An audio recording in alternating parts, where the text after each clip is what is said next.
Networking is a really bad idea if you want to win B2B clients. And in this video, I'm going to show you conceptual and mathematical proof that this is so. But we're not going to leave it at that. I'm also going to tell you what is a much superior way to networking. And then we will also discuss what is a situation in which networking is unfortunately unavoidable. Okay, but let's get straight into it. Why is networking such a bad idea? Short story here. I have a friend who recently had to shut down his business. He's incredibly well connected in Central and Eastern Europe specifically. And he used these connections to sort of get chummy with the local CEOs and like the regional powers that be in order to figure out if one of his very creative business ideas could work. And he actually raised money for it. He got a little bit of traction when it comes to meeting the relevant people in his space. But he hasn't sold more than $10,000 worth of products and services. These were all kind of like preliminary projects. And now he had to fold it and he needs to do something else. And he's a great example of why networking is actually quite a crutch and very often a very unhelpful one because it keeps you standing for much longer than you actually should be standing. The problem with networking as a client acquisition tactic is that it misinterprets friendliness and open-mindedness as a buying signal. It also makes your customer discovery skills atrophy. You don't learn what the market actually needs. You are deluded into thinking that you're making progress by going out into the market and talking to people who somehow feel an obligation to be speaking to you because you're so well connected. Remember, when you're actually requesting a meeting with somebody who agrees to take the meeting because you have a mutual connection, it also means that you are drawing on someone else's social capital. And now you're sort of cashing that check. And that's why you're getting that meeting. But it's not because they are genuinely interested in what you have to sell. Networking also stifles your learning because you're not getting rejected. If you get rejected regularly, and it's pretty harsh, and you're going to get incontrovertible proof that what you're selling is not really what people need, then you will learn faster. Your iterative cycles will be shorter. Whereas if you're just networking, if you're meeting people and you think that this is interesting and they gave me buying signals, although they were just being friendly, very often it's easy to misinterpret that, then you will just continue doing what you're doing and your learning cycle will be much, much longer. And yet I see so many people who rely on networking for whom this is the only way other than just getting referrals, kind of being blessed by a new client. But many people use networking as a tool, as a primary tool to get clients. They just go on coffee dates. They do networking catch-up calls. They just reactivate past contacts from their past jobs in order to win clients. And I'm going to quickly jump into Canva to show you why that is such a bad idea, purely from a conceptual level. Okay, so let's look at it from a conceptual level. Here, this is you, or this is me. And then here, all around, all these red people are people that you know. Of course, you know more people than that, but let's just use it as an example here. And let's say that the people with a blue hat, and the blue triangle hat are the ones who you actually want to be speaking to. And then, of course, the white triangle people, they are also, you could sort of work with them, but they're not an ideal fit. But the thing is, when you are relying on networking, as you can see here, your world is quite limited, right? These are the people that you know, and they all serve as gateway to the people close to them, and they can introduce you to them. But that's pretty much it, where it stops. And one of the great illusions of networkers is that the people who you activate in order to work on your behalf, that they will be behind it similarly to the way how you would be behind it, but they won't. Even somebody who really appreciates you, they will not put a lot of effort into helping you get business. They will happily introduce you to a couple of people. They will even respond to the fifth request of introducing you to yet another person. But at some point also, they will get tired of this and they won't do all that much more. And this is then, if we kind of stick with this example of these, let's say the 6 people who they will, let's say, introduce you to 20 others. And this is kind of like the multiplier, 3x, 4x that you get from a network. And then every person, even if you manage to speak to somebody like this here, right here, the person with the circle, they can maybe introduce you to the people close to them, but their action threshold will be really, really high or low. It depends on how you see it. But it's going to take a lot to get them to act because they don't know you. They just met you. Yeah, you're a friendly person, but do they really care? No, they will maybe do 1 or 2 introductions, and then it's going to be over. right? So your world is really limited in this way. And what you then do is that you have to squeeze yourself into like a square peg into a round hole, to stay with the geometrical shapes analogy here. And you will start working with people who are not a great fit. Let's say, for example, even if we make this circle blue, you will then say, okay, it's a little bit of a fit. I can do something for them. And the problem with this is that you will start bending your offer and bending your service to what these people need, because you perceive the market as limited.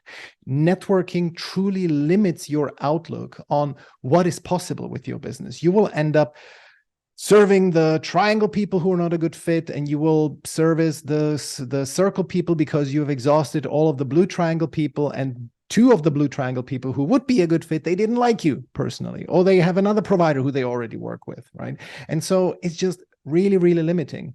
And what networking makes you completely forget that this is not what the world looks like. The world looks like this, actually. And this is you with that network around you. And the world is vast. I mean, if this was an understatement of your network, then this is 10 times the understatement, because the world is so much bigger and there's so many people here with the blue hats. And you, by only looking at those very narrowly around you, are limiting yourself from interacting with those people who would be a much, much better fit with you, and of whom there are so many in the world. Okay, so that is what you need to understand. It is really limiting. And then you won't have to even work with the gray triangles and the blue circles. You will only work with the blue triangles, the people who are really well suited for you. And guess what that means? That also means that you will improve on your processes. If you don't have to serve 7 different client types, you just have one client type, you can scale much faster, because the processes will be always very similar from one client to the next. There's a lot of learning that can be transferred from serving one client to serving another client. So this is truly on a conceptual level, this is like a shock to the system. At least I hope that it is for you. To me, it was when I realized how limiting networking truly is. And if that visual wasn't enough, I'm going to now show you mathematical proof of why networking is a really, really bad idea. By the way, if this is eye-opening and you're enjoying this, then please do me a favor, like the video and leave a friendly comment. It helps other people to discover my content. All right, let's get into the math. So let's say the size of your network is 200, right? That was approximately what it was for me. I think in those 3 or 4 days that I was kind of compiling my entire network back in London in 2016, it maybe came up with 200 people. And those are effectively people who I had some kind of interactions with, who I knew had a decently good opinion of me. And that is ranging from the inner circle into, second and third outer circles of people who sort of basically would recognize me on the street and who I would have a friendly chat with. Okay, so let's assume that each of those can refer you to 5 prospects. And then let's also assume the closing probability for a person referred to you in this way is 10%. I think that is hugely exaggerated, but let's be as, optimistic and positive about referrals and networking as we possibly can. And let's say the value of closing them is 10,000. That would be average revenue per client. Well, in that case, the total value of what you could make from that is $1 million. Okay, good. Doesn't look too bad. But now let's look at, what if we look at the entire world? At least in my world, there's about 1 million people in the world who are suitable to work with me. I think it's probably more. It's just only if I look at LinkedIn, if I look at all the possible geographies that I could be working with and the people who are solopreneurs in this domain, only on LinkedIn will I find approximately 1 million people. I'm sure in the outside world there's more, but within LinkedIn, it would be 1 million. Let's say that the closing probability for a stranger, complete stranger, is about 0.2%. That is not unrealistic, right? I have approximately 1 to 2% call booking rate, and on average, 15 from a complete stranger. Many of them end up being not qualified, but if I get 10 strangers on a call, I'm probably going to convert between, again, 1 and 2 of them. So that's a closing probability of 0.2%. The value of closing is, again, 10,000. The total value of this approach is 20 million, which is 20 times more than what we have above. And in reality, the difference between, this is a really key thing to understand, it was a huge epiphany for me. The closing probability from a referral to a stranger is not like here 50x difference. It is maybe 2 to 5x of a difference. So in reality, if this is 0.2, the actual real closing probability of the referral is way less. It's about 1%.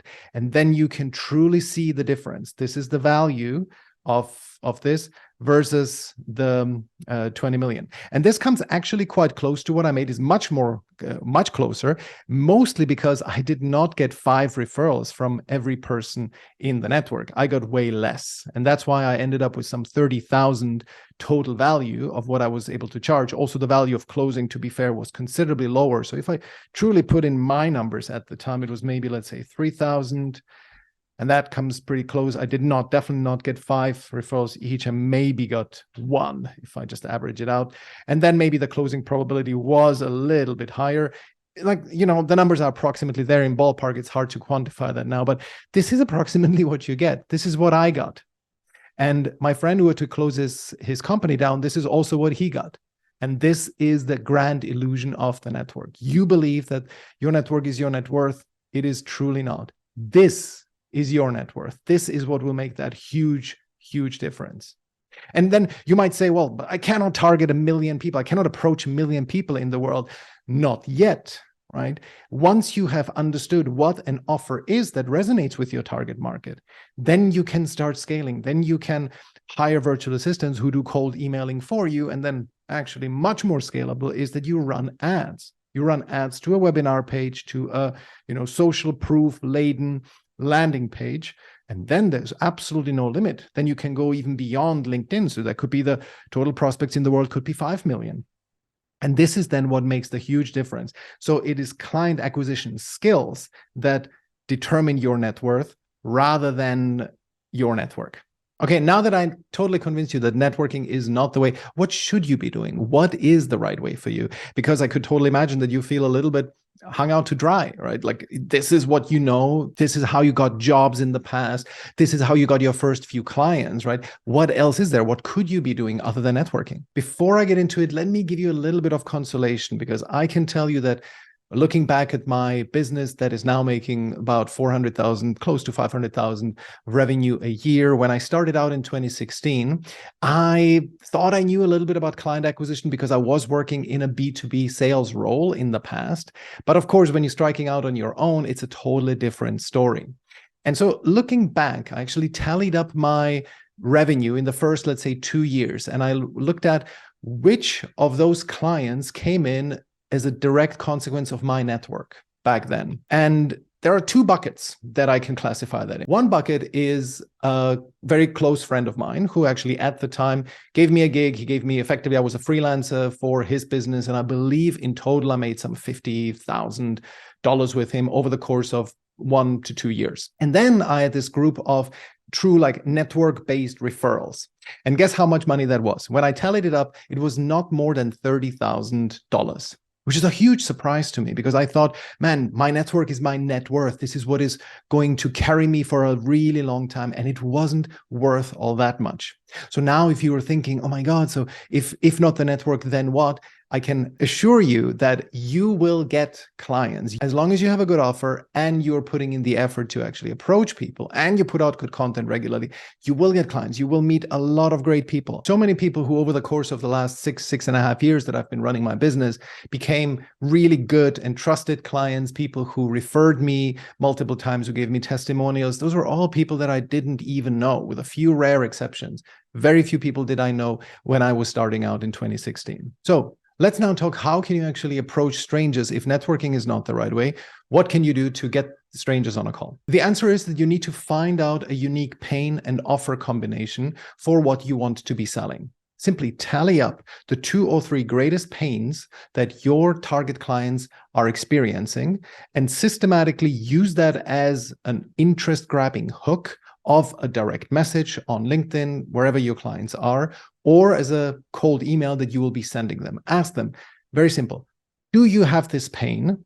If yes, I could help you solve it, and here is my offer to you. It's as simple as that. Just to give you an idea what these pain points could be. Like in my world, I help consultants build client acquisition systems. Very often people come to me who've been totally dependent on referrals. So that is usually my number one hook. I ask them, are you sick and tired of being dependent on referrals and word of mouth to grow your business? That is the pain point that I approach. But there's other pain points. I could be, for example, addressing the topic of people get a lot of traction with their content. They get a lot of engagement, but they have real trouble turning that engagement into clients, into sales calls, and converting them into clients. So for these people who are very content and marketing heavy, I have a very clear sales message. Okay. You're doing great with marketing, but how is sales going for you? And when you look at my testimonials, this is what the majority of my clients actually praise me for. This is what I help them the most with when they get good engagement, but need the little help with turning that into business. So that is my second pain point.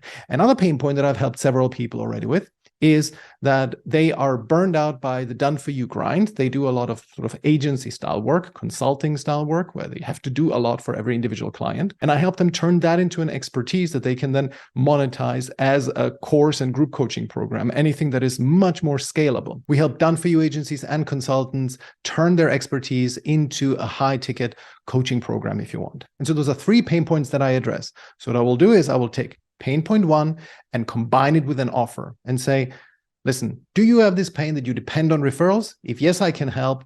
And if our systems don't work for you, we give you a complete money back guarantee. And with this very simple pain question and offer hypothesis, I approach 100 people a day. And on average, I book between 1 and 2 calls a day from this. Okay, so the recipe is list 3, 4 maybe pains of your target audience, anything that you know that you have helped clients with, right? Very important here. Don't just go on what you think the pains are. Really look at what you've helped people with in the past. And if you haven't had clients yet, just look at in your profession, in your employment, what have you seen that your clients, that the clients who you are solving similar problems for, have experienced as pain points, and then translate that into a very short summary of a pain point, and then add an offer to it, which is usually should at least consist of some form of de-risking, right? That could be when you're, for example, early stage starting out. I strongly recommend that you actually go and ask people, hey, do you want this?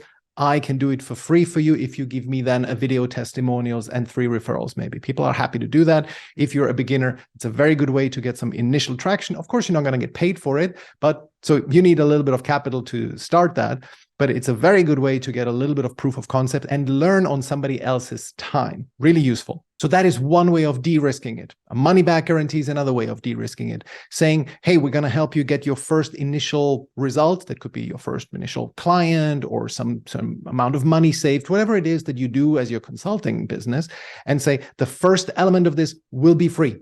As long as you're happy, then we can talk about a monthly retainer. And then simply approach enough people. You can do LinkedIn. If you just simply add a lot of people on LinkedIn, you can max it out at 100. Although I've heard that LinkedIn is quite flexible. See at what point they give you a slap on the hand. When you try to connect with too many people, then stop. But you can easily connect with 100 people every week and then send them a message where you communicate that. If you're good with your connecting, if you get a decent connection rate, you can send 30, maybe even 50 messages a week like that to prospective clients. Or you can also use InMail, you can use group messages on LinkedIn. So just by using LinkedIn alone from one account, right, you can approach a decent amount of people. And that's just one account. You can then get, for example, your spouse's account. If he or she is not, a white collar professional, they don't need their LinkedIn account, you can turn them into your client acquisition coworker, and then they approach the same amount of people. Of course, it's going to be you. And then if that is not enough, just do cold email. It's very easy to do. There's plenty of ways how to scrape cold emails. There's one tool I can recommend called Everboot. It combines with Sales Navigator. You can scrape anyone's email of LinkedIn, and then you just send them friendly cold emails. Okay, make them personalized so that you don't get triggered by spam bots. And I would recommend that you use another email address that is not your main primary domain. But as long as you do that, you can easily approach 100 people every week, and then you will rack up test batches of 200 people every week, and gradually you can test your offer with them and see if they will respond. If you get a 1 or 2% call booking rate, that's awesome. Just scale it, get a virtual assistant to do that for you, and you're off to the races. Very important though that you only send messages that are crafted along this pattern, right? Do you have this pain? If yes, we can help. And here's my offer to de-risk it for you. Don't fall into the trap of sending sort of networking-y invitations like, hey, let's look and explore if there's some synergies, and because then you might get the time wasters, the people who maybe think that they could be selling you something. Very likely it won't happen a lot, but you don't want to create that impression. It's like a false positive that somebody takes you up on the offer of a networking call only to then discover that they don't really need what you are selling. And now the final point, there are a few situations in which networking will be inevitable. And I spoke about this in another video. I'm going to link to it in the description or in the show notes, depending on whether you're watching or listening to this alone. And this is the critical density test. There are a few offers that are so unique and so arcane that they don't lend themselves to direct outbound, right? They're highly specialized, and very often they suffer from what I call the blue moon problem. If you, for example, do anything that is like high-level strategy consulting or transformation consulting, anything that companies do once every 5 years, it's going to be quite tough to email enough people or message enough people who have that problem at exactly that time, right? Ideally for outbound, it should be something that people sort of need kind of regularly all the time, where they wouldn't mind try different approaches. For example, something like operations consulting, supply chain optimization, anything that has to do with optimization, marketing, of course, sales, and so on. All of that are things that can be done incrementally, that don't only happen every couple of years. So if you have the blue moon problem, or if there's other reasons why your offer is not really lending itself to outbound, well, then you have two choices. You can either try to network your way into it, and then it's a lot of hustling involved, right? You really try to network your way into it. And in combination with networking, you need to try to become sort of niche famous, right? Try to give talks, write a book, and so on. That takes a lot of time. So that is your alternative. If your critical density test, as I described in the other video, is really low, that's your only alternative to doing outbound. And so your second option, if that is the case, is that you pivot your offer. Try to see if there's something that your target market needs that can serve as a foot in the door type of offer. For example, one of our clients, they came up with sort of like a CEO mastermind. And then based on that, they offered them transformation consulting, right? But they have to first build the relationship. And a relatively low-priced CEO mastermind is what worked for them. So in summary, networking, please try to avoid it as much as you can. Exception if you have a really low critical density score, in which case it's going to be inevitable, but you have always the alternative that you can pivot to something that either can serve as a foot in the door or to do a completely different business, which actually should not be completely rejected out of hand. All right, if you enjoyed this, there's a link in the description that if you're interested how we can help you build client acquisition systems, I'd love for you to hit that link, but if not, no problem at all. I hope that you're getting some value from these videos. And if you do me a favor, hit like and do a little comment on it telling me what resonated with you. Really appreciate that, because then other people will discover it. Thanks so much. Have a great rest of your day.